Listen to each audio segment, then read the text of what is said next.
The Philippines has a problem. On top of fighting the spread of the coronavirus, hospitals are facing another crisis. They are more than 20,000 nurses short. But the thing is, tens of thousands of nurses graduate every year in the Philippines. This 2010 oath-taking ceremony included more than 35,000 graduating nurses. And this is a graduating class from 2017, and this one is from 2019. So how can the Philippines have so many nurses and be dealing with a shortage at the same time?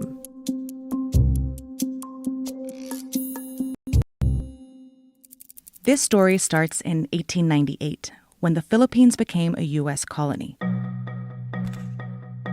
Filipinos fought back but were ultimately conquered by American troops.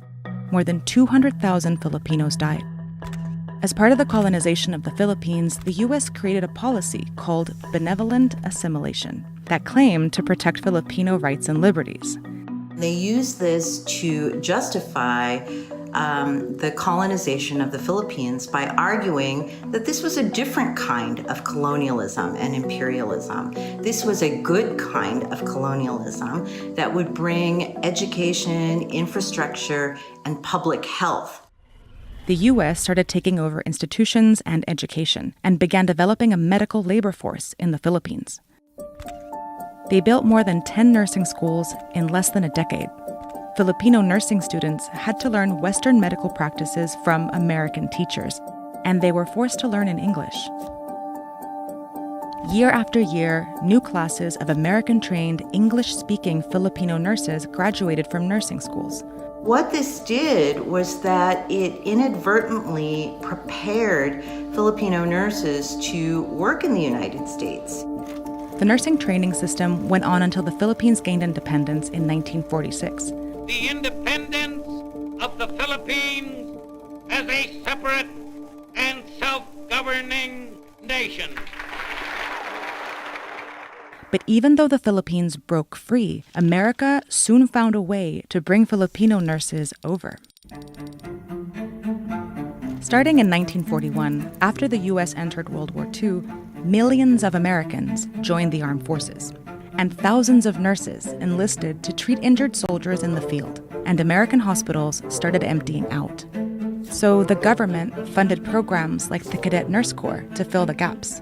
They provided millions of dollars for a lifetime education for free and encouraged American women in particular to enlist in a proud profession. As a result, nearly 200,000 American women became nurses for the Army and civilian hospitals. All working with the same purpose, to ease the pain of war, to help save lives. But that all changed in 1945, when the war came to an end. Once the fighting was over, there was less support for nurses. Government funding dried up, and many women quit nursing. Hospitals started seeing a rise in vacancies, and that meant America needed to find nurses to fill the void again. Instead of improving pay and working conditions to encourage American nurses to return, the U.S. looked beyond its borders to fill the jobs Americans wouldn't take, and it turned to a new temporary visitors program as a solution.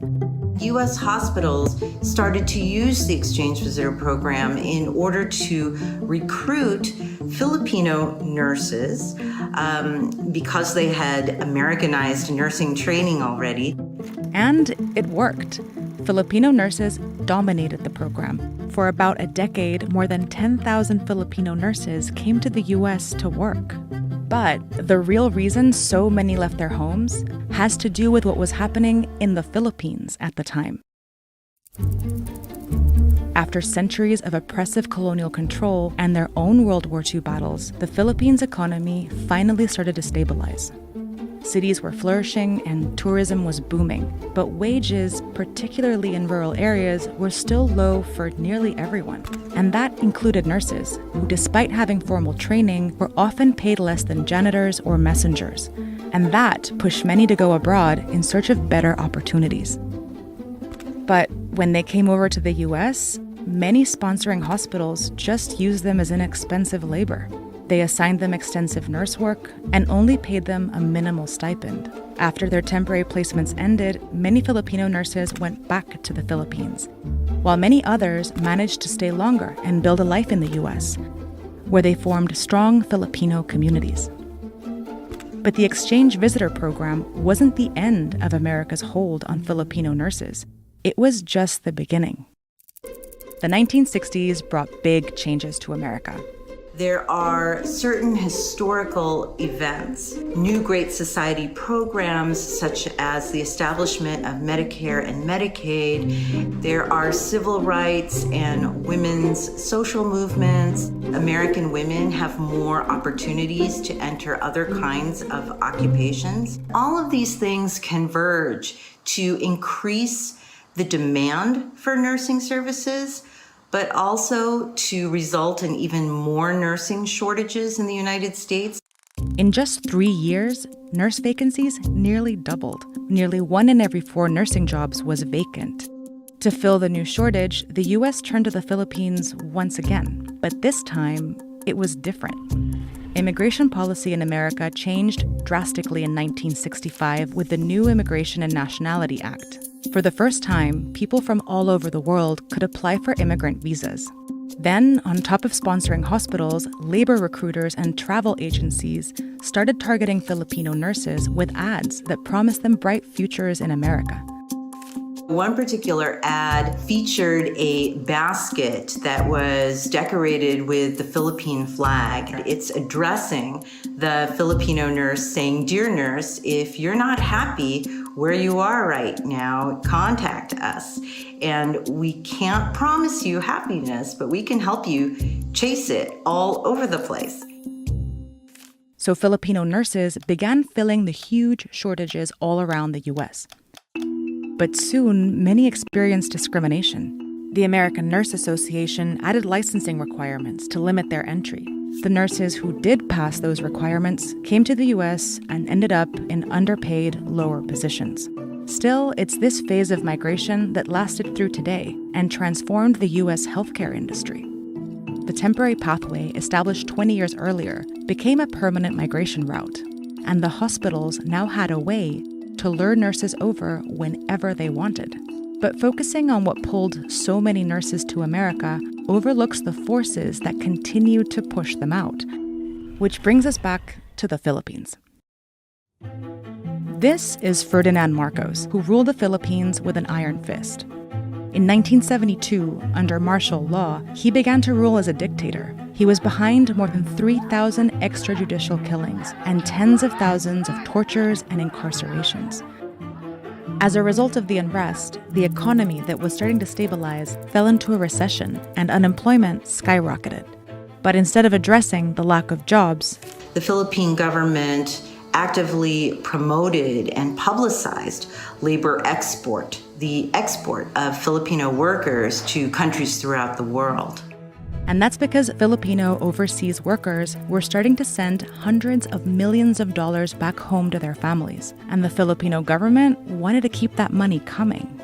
Over time, that government push led to a global migration, making the Philippines the largest exporter of nurses in the world. Nearly 20,000 nurses leave the Philippines every year. They go to Saudi Arabia or Australia, the UK, Germany, but many of them have ended up in the US, where nearly 1/3 of all foreign-born nurses are Filipino.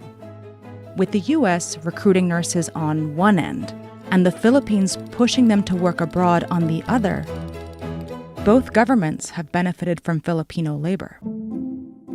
Over the decades, a total of 150,000 Filipino nurses have come to work in U.S. hospitals. And after years of exploitation and discrimination, Filipino and Filipino-American nurses have organized in the U.S. They pushed back on exploitative practices and have fought for better working conditions. But surveys show that a large number of Filipino nurses are still concentrated in bedside and critical care, some of the most dangerous and strenuous nursing work. It's the kind of work that puts them disproportionately on the front lines of the fight against the coronavirus. The pandemic has taken an outsized toll on Filipino healthcare workers. Of the 318 healthcare workers lost to the coronavirus as of May, at least 30 are Filipino. And still, thousands remain on the front lines. In April 2020, as the coronavirus spread through the Philippines and the shortage of nurses across hospitals became a problem, the government temporarily banned healthcare workers from leaving to work abroad.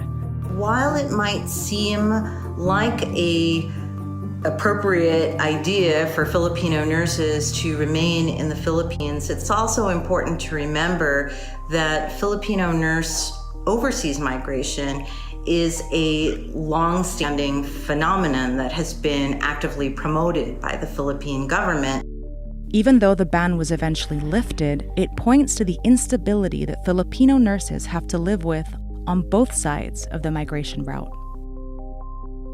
Pushed and pulled between countries, Filipino nurses continue to get caught in the middle, even as they strive to work on the front lines, providing critical care like they always have.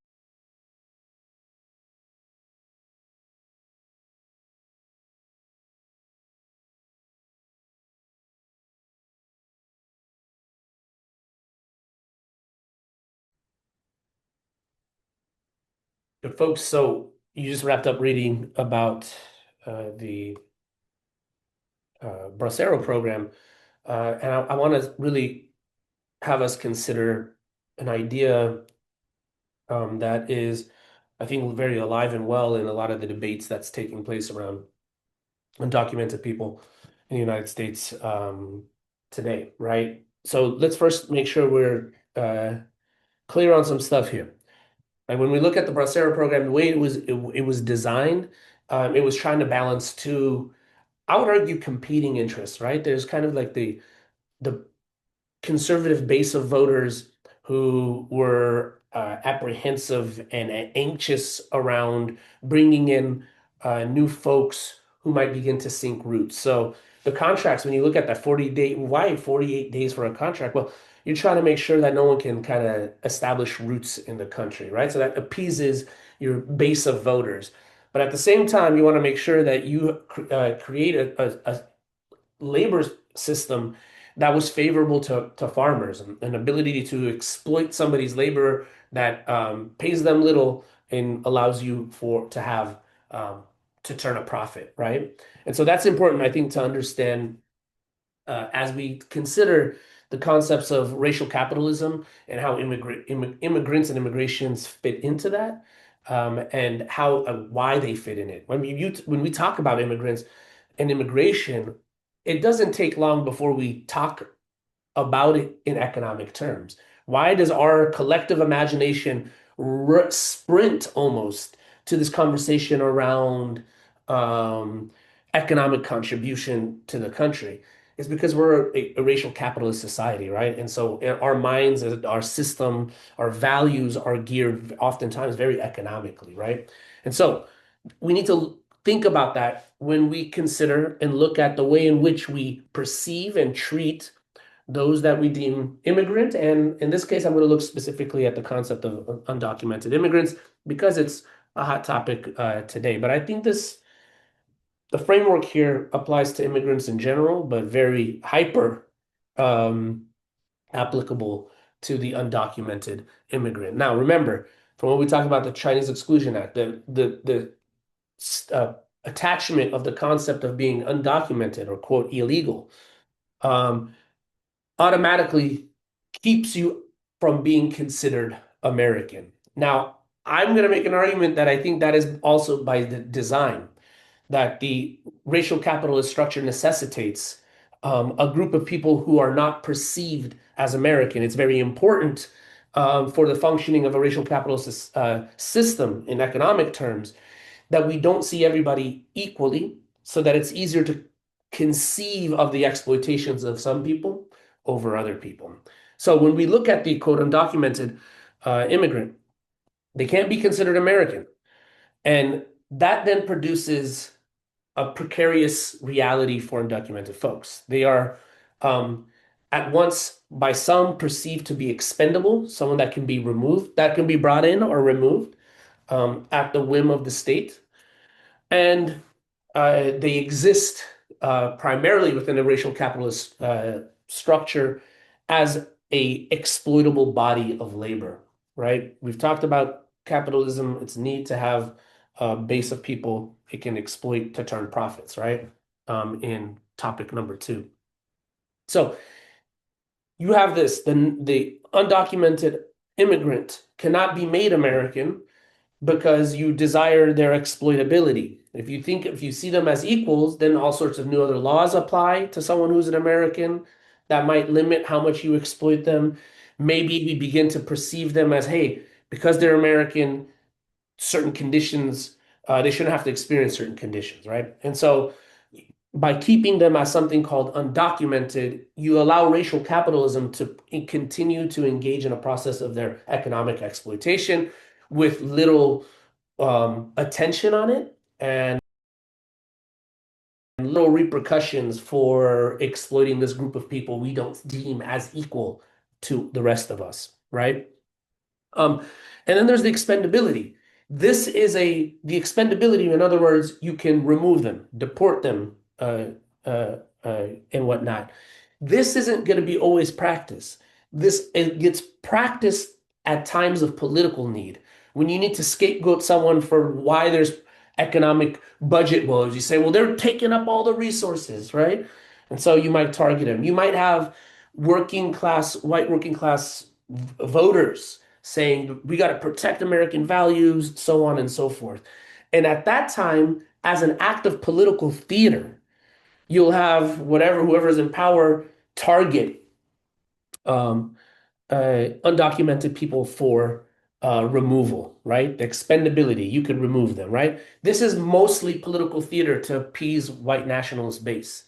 And you will never see a full-throated effort to remove all those who are undocumented, because the existence of the undocumented immigrant is often mainly as a result of exploitation. You cannot completely remove them, because if you completely remove them, you undermine the functionings of racial capitalism itself. Racial capitalism needs a need for cheap labor, right? Sorry, the grammar on that is a little off, I realize. The racial capitalism's need for cheap labor will never allow you to somehow, if you could even, stop there from ever being someone that is undocumented in the country. You need, both for political theater, someone to scapegoat. The undocumented immigrant becomes an easy scapegoat for whatever problems that are taking place in the country when you need it.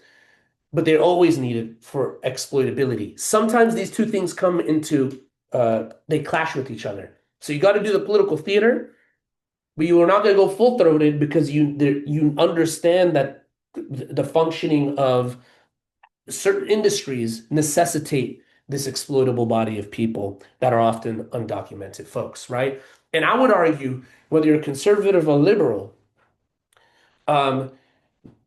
that this framework doesn't get entirely challenged. I would argue that many moderate liberals go, it's not right to deport our undocumented immigrants.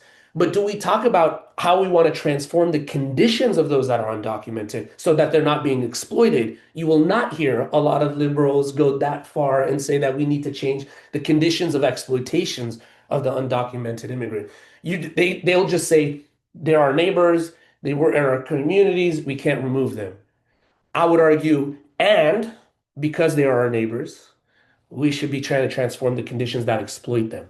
So I would argue, within a racial capitalist system, within the spectrum, that conservative to a liberal still functions within a racial capital structure that works off this. Maybe to some people it's not right to expend.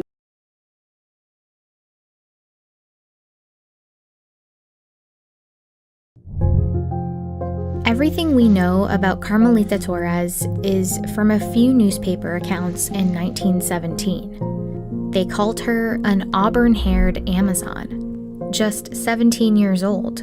She led angry women in anti-American rioting and shut down the U.S.-Mexico border. But hidden within her story is something much bigger than a single riot. It's a story about American paranoia at the border, about a toxic campaign of disinfection and discrimination, and a U.S. practice that would go on to inspire Nazi scientists.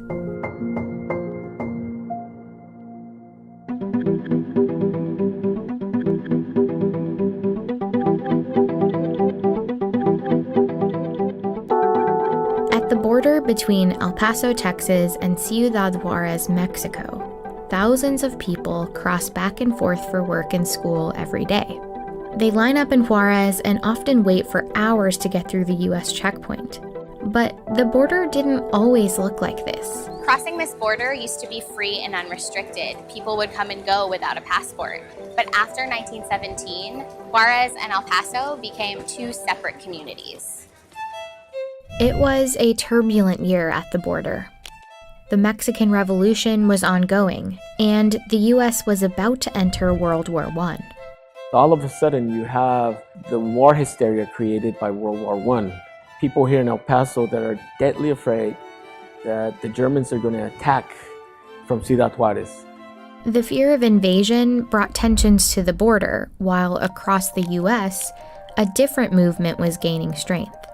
The eugenics movement, based on junk science, aimed to create a genetically and morally superior population. That meant stricter controls on immigration, only allowing those deemed fit to enter. On Ellis Island, one of the busiest ports of entry at the time, U.S. health officials were tasked with weeding out immigrants they thought were unfit or disease carriers. And across the country, that process coincided with the stereotyping of Mexicans as inferior and unclean. Dozens of film titles included the word greaser, a derogatory term used to describe Mexicans. This racist sentiment was strong at the U.S.-Mexico border. El Paso's mayor, Tom Lee, had developed an obsession with cleanliness, and it defined his political platform. This obsession with not only racial purity, but physical purity. He was going to literally clean up El Paso from all these bad elements. And by bad elements, he often meant racially bad elements. One of Mayor Lee's biggest fears was a disease called typhus, spread by lice. So, under the pretense of sanitary betterment work, he helped lead a campaign to inspect every house in a predominantly Mexican neighborhood. If the inspectors found lice, occupants were forced to take vinegar and kerosene baths, have their heads shaved, and clothing burned. Hundreds of homes were eventually destroyed. Lee also expanded the supposed health measures to include inmates in the El Paso jail. They had to strip naked, take a bath inside a tub full of kerosene, and on one occasion, it seems somebody lit a match. 27 prisoners, majority Mexican or Mexican American, burned to death in the fire that the newspapers called the jail Holocaust. But despite the tragic fire, Mayor Lee pushed forward with even more aggressive plans. He sends a telegram, a Western Union telegram, to Rupert Blue, who was the Surgeon General up in Washington, D.C. And basically, well, let me just read it. Hundreds dirty, lousy, destitute Mexicans arriving at El Paso daily will undoubtedly bring and spread typhus unless a quarantine is placed at once. The government didn't agree to a full quarantine because evidence suggested that typhus wasn't a major threat in the area.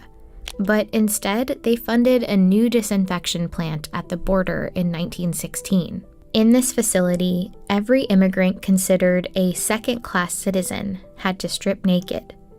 Their clothes were sent to a large steam dryer and then fumigated with toxic pesticides inside the gas room. An inspector would check each person's body, including private parts, for lice. If they found lice, immigrants would have to shave their head and body hair and bathe in a mix of kerosene and vinegar. Some even had their eyelids checked for things like pink eye, and many had to complete puzzles or simple IQ tests to prove that they were fit for entry. After this process, they'd receive a ticket as proof that they were disinfected, but they would need to go through this every 8 days in order to re-enter the US. So many people didn't speak about it. They didn't talk about this humiliating process, like they kind of internalized it. It's that psychology of shame. The toxic baths and dehumanizing inspections at the border set the stage for a revolt, led by the 17-year-old maid from Juarez who defied the order to bathe. Carmelita Torres I've compared her to the Rosa Parks of the border. In the morning of January 28th, 1917, there's this electric trolley full of mostly women that are crossing every day. She convinces the majority, if not all, the women in that trolley to just say no and to refuse. And they start a spontaneous protest. There are accounts that in addition to the humiliating delousing procedures, for women, there was also sexual humiliation. There were rumors that, when they entered the plant and then they were told to strip, officers were taking their photos and then posting them in bars. So I can't even imagine the kind of feeling, like the feelings of violation and the feelings of, outrage. She was called an instigator, a ringleader, but she was just a young woman that was just sick of the injustice, of the humiliation that other women had gone through. What started with just 200 protesters that morning slowly grew to a crowd of 2,000. Reporters said the scene reminded one of bees swarming. The hands of the feminine mob would claw at the tops of the passing cars. When the American officers tried to disperse the crowd, they were met with bottles, rocks, and insults. Protesters even laid down on the tracks in front of the trolley cars to create a blockade. They were joined by men in what's called the Bath Riots, and they shut down this border for 2 days. And then all you hear is that the ringleaders are arrested, and a few of the men are publicly executed. As for Carmelita Torres, it appears like she was thrown in prison, and as historians, we don't know what happened to her afterwards. We've lost every trace. The fumigations didn't stop after the riots. In 1917 alone, over 100,000 Mexicans were deloused at the border. That same year, an immigration law made border procedures even more rigid. Immigrants at all points of entry needed to have a passport, take a literacy test, and many would have to pay an $8 head tax. And later that year, the U.S. Public Health Service laid down instructions for border agents about who should be kept out of the country. Imbeciles, idiots, feeble-minded persons, physical defectives, persons afflicted with loathsome or dangerous contagious diseases. The discriminatory policies at the border resembled horrific events elsewhere in the world. In fact, while researching this, David stumbled upon a detail. The fumigation of Mexican immigrants wasn't just reminiscent of Nazi Germany, it was directly linked to it. It's not so much that the United States was copying Nazi Germany, it's the opposite. Nazi Germany was copying the United States. He found that in the 1920s, the US started using Zyklon B, an extremely poisonous acid gas, to fumigate clothing at the border. And in 1937, in a German pest science journal, a scientist called for the use of Zyklon B in Nazi disinfection chambers. He included 2 photos of El Paso's delousing chambers as an example of how effective Zyklon B had been at the US border to kill unwanted pests. The same scientist pushed to use it to disinfect concentration camps, and eventually, it was used in concentrated doses to murder millions of people. People, rightly so, say you can't compare what happened in Nazi Germany with other parts of the world. And that's true. In terms of Zyklon B, it was used on the border not to intentionally kill Mexican border crossers. But the history of something like the Holocaust doesn't take place in a vacuum. A few decades after the Bath riots, Mexico started sending men to work on U.S. farms and railroads as part of a new labor agreement called the Bracero Program. And through the program, the border disinfections continued.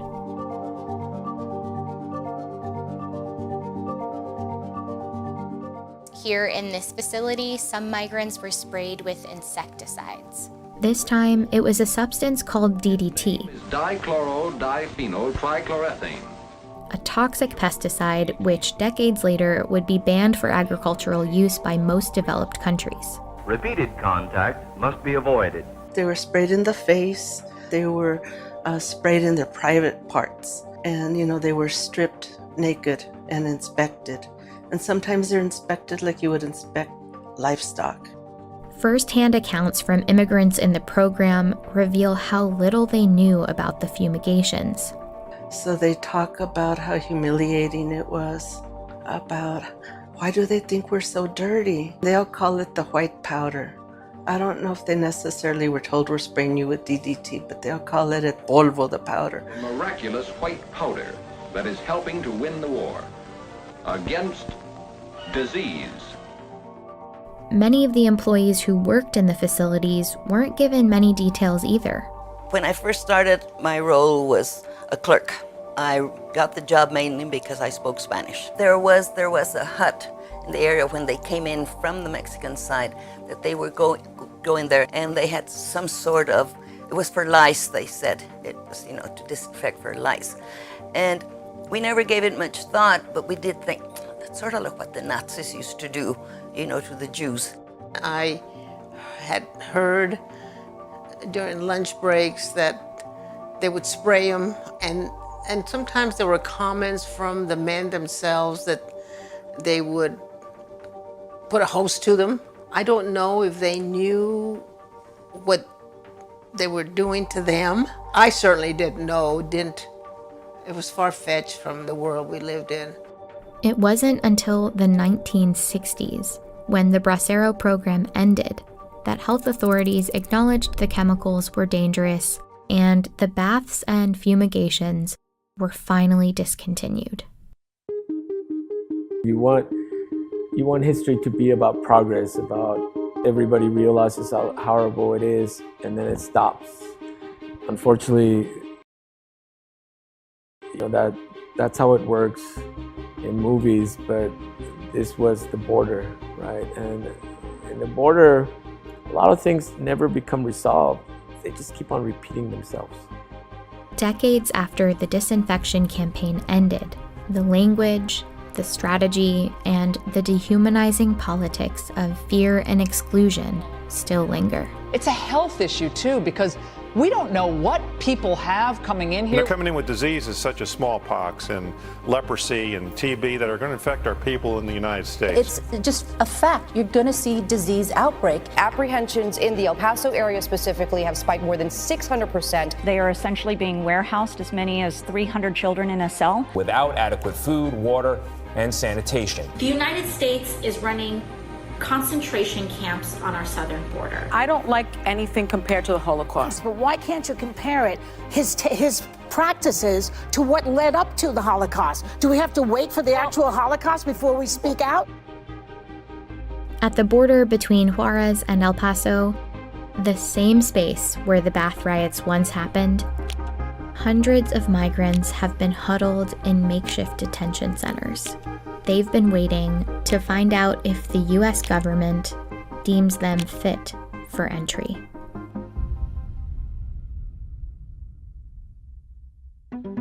As always, there's so much information that we couldn't fit in this video, but I wanted to leave you guys with one last bit of information from David Romo's book. So in 1918,